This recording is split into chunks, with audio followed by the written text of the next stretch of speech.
2026-2027 সালের সর্বশেষ official update অনুযায়ী ইতালিতে স্পন্সরশিপ বা কাজের ভিসা, যা ডিক্রিটো ফ্লুসি বা ফ্লুসি ডিক্রি নামে পরিচিত, পাওয়ার পুরো প্রক্রিয়া, খরচ এবং সময়ের একটি বাস্তবসম্মত চিত্র নিচে তুলে ধরা হলো।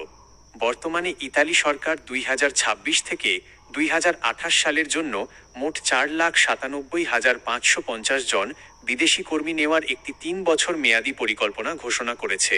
এর মধ্যে 2026 সালের কোটার জন্য ক্লিক ডে আবেদন জমা দেওয়ার দিন ইতিমধ্যেই জানুয়ারি ও ফেব্রুয়ারি মাসে সম্পন্ন হয়েছে। 1. ইতালি যেতে কত টাকা লাগে? বাস্তব বনাম সরকারি খরচ। টাকা কত লাগবে তা সম্পূর্ণ নির্ভর করে আপনি কোন মাধ্যমে যাচ্ছেন তার উপর। সরকারি ফি অত্যন্ত কম হলেও দালাল বা এজেন্সির মাধ্যমে গেলে খরচ আকাশচুম্বী হতে পারে। প্রকৃত সরকারি ও আইনি খরচ যদি সরাসরি মালিক স্পন্সর করে। আপনার যদি ইতালিতে কোনো পরিচিত মালিক এমপ্লয়ার থাকে যিনি সরাসরি আপনাকে নুল্লা ওস্তা বা কাজের অনুমতিপত্র এনে দেবেন, তবে খরচ হবে মাত্র এইটুকু। কাজের ভিসা টাইপ ডি ফি 116 ইউরো, প্রায় 15,500 টাকা। ভিএফএস গ্লোবাল সার্ভিস ফি ও অন্যান্য প্রায় 4,000-5,000 টাকা। কাগজপত্র অনুবাদ ও নোটারি 5,000-10,000 টাকা। বিমান ভাড়া ওয়ান ওয়ে 60,000, 80,000 টাকা। এয়ারলাইন্স ভেদে ইতালি পৌঁছানোর পর রেসিডেন্স পারমিট পেরমেসো ফি প্রায় 70-150 ইউরো, 10,000-20,000 টাকা। মোট প্রকৃত সরকারি খরচ প্রায় 1.10 পাউন্ড থেকে 1,40,000 টাকা। এজেন্সি বা থার্ড পার্টি দালাল মাধ্যম। বাস্তবতা হলো বেশিরভাগ বাংলাদেশি সরাসরি মালিক থাকে না। তারা দালাল বা বিভিন্ন এজেন্সির মাধ্যমে ইতালির ভিসার জন্য চুক্তি করেন। বর্তমানে বাজার দর অনুযায়ী দালালরা ইতালির স্পন্সর ভিসার জন্য 8 লাখ থেকে 12 লাখ টাকা, কখনো কখনো আরও বেশি দাবি করে থাকে।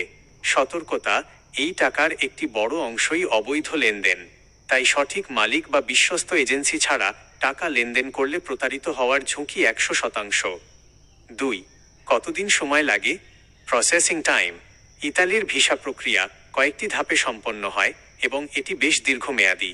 2026 সালের নতুন নিয়ম অনুযায়ী সময়সীমা কিছুটা কমানোর চেষ্টা করা হচ্ছে। ধাপসমূহ বিবরণ: আনুমানিক সময় 1. জবের অফার ও এলএমটি।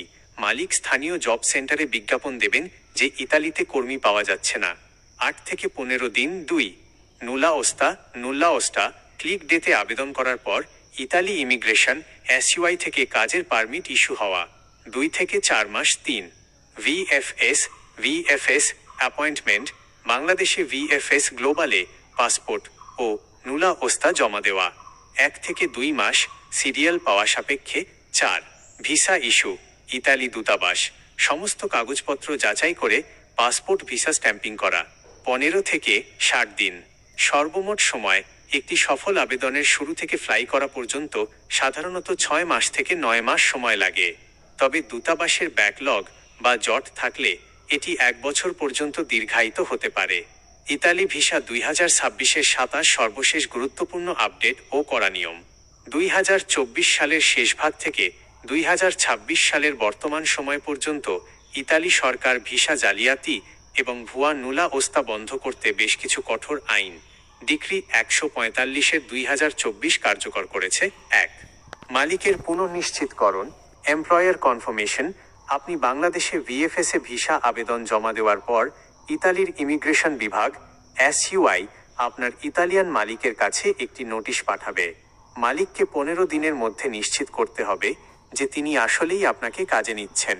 মালিক যদি এই সময়ের মধ্যে জবাব না দেন তবে ভিসা সরাসরি বাতিল রিফিউজ হয়ে যাবে। 2. আবেদনের সীমাবদ্ধতা।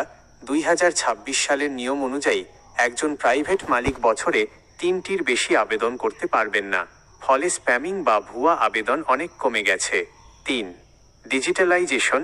2026 সালের মাঝামাঝি বা শেষ নাগাদ ইতালির ইমিগ্রেশন প্রক্রিয়া সম্পূর্ণ ডিজিটাল করার পরিকল্পনা নেওয়া হয়েছে, যাতে ফাইল প্রসেসিংয়ের সময় আরও কমে আসে। পরামর্শ: ইতালির কাজের ভিসার প্রথম এবং প্রধান শর্ত হল নুল্লা ওস্তা। এই কাগজটি ছাড়া বাংলাদেশে কেউ আপনাকে ইতালির কাজের ভিসা দিতে পারবে না। তাই কেউ অগ্রিম টাকা চাইলে আগে নিশ্চিত হন আপনার নামে ইতালির পোর্টাল থেকে আসল নুলা ওস্তা ইস্যু হয়েছে কিনা।